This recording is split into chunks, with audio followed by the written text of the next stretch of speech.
The World Meteorological Organization is the UN's authoritative voice on weather, climate, and water.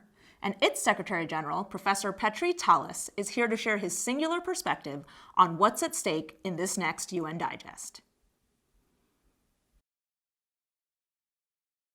Hello, I'm Secretary General Petteri Taalas from World Meteorological Organization, which is the United Nations specialized agency on weather, climate and water. And many of the sustainable development goals that we are dealing with, they are related to disasters where weather plays very important role.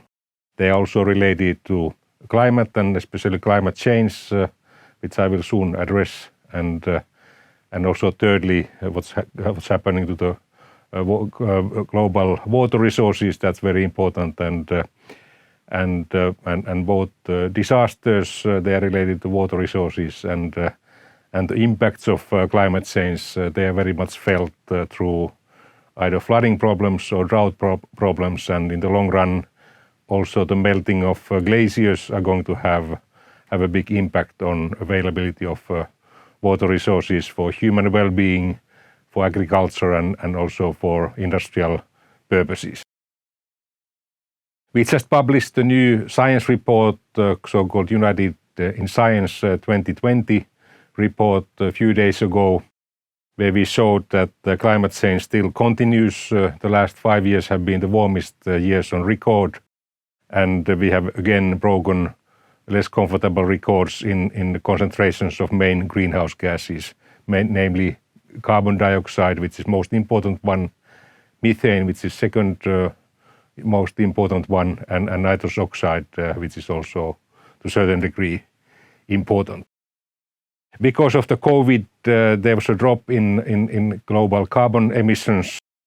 Last April we had 17% drop in the emissions, and altogether this year we expect to see 4 to 7% drop in the emissions.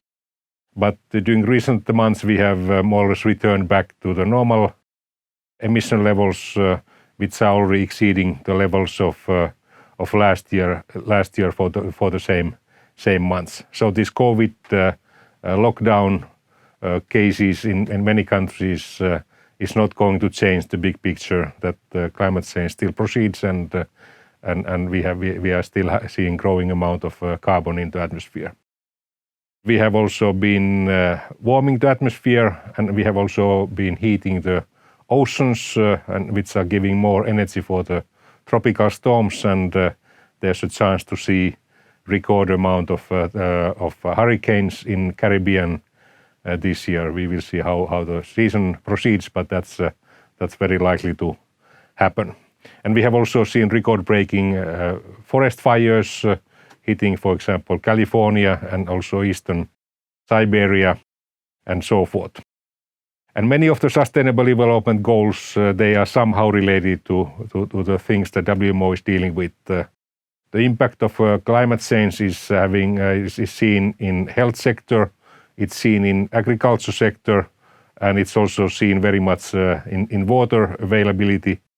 And that's why from WMO's side we have started building a UN-wide consortium to give a boost for the Sustainable Development Goal 6 implementation. We are calling it Climate Water Accelerator, and we have already 10 interested UN partners who have decided to join this consortium, and we have also some donor countries and development financing institutions who are supporting that work. And we hope to launch this consortium next summer 2021. And besides that, we have to adapt to climate change, and one very powerful way to adapt to climate change is to invest in early warning services.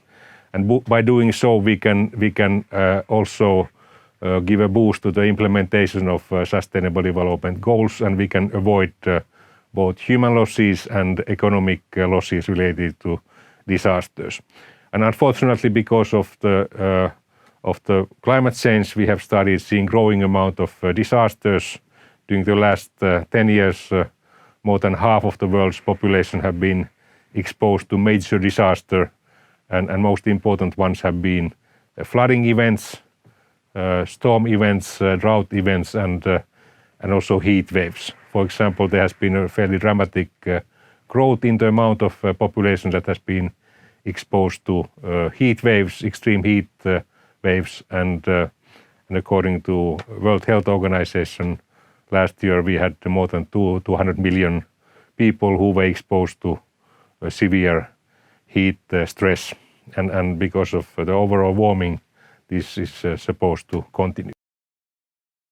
So these are not good news, but we have also chance to be successful in implementation of the Paris Agreement.